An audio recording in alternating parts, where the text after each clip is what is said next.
Hi everybody, my name is Yvette Martel and welcome to Adobe Lightroom Cloud-Based. And in this lesson, we are going to go over preferences.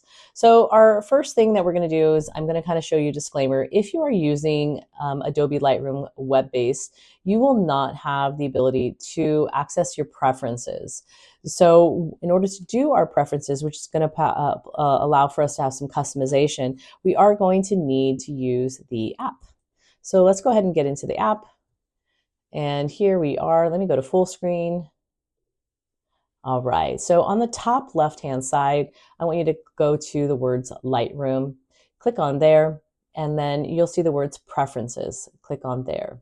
For advanced users, notice on the side right here, these symbols. Those symbols are hotkeys. Hotkeys are a way to quickly use your keyboard to access things instead of having to drag your mouse over and click. So we'll click on Preferences, and we're going to go from the top down.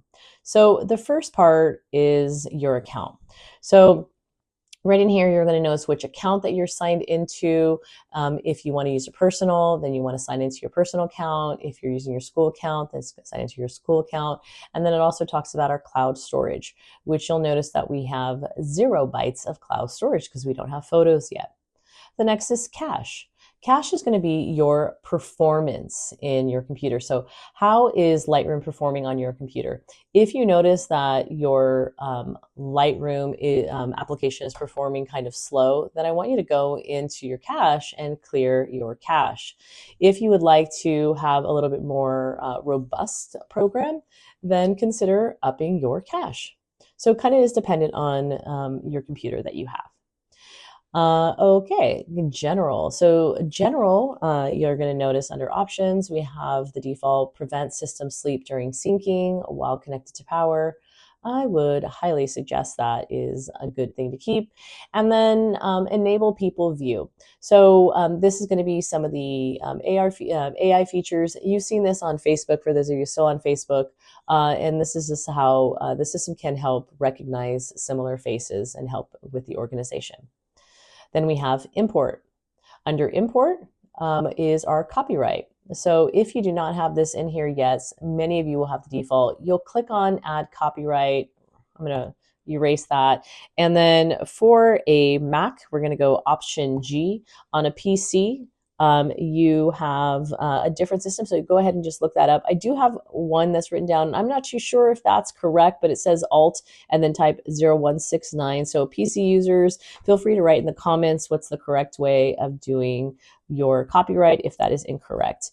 And then I'm going to go ahead and write 2025 Yvette Martel. You go ahead and put your name.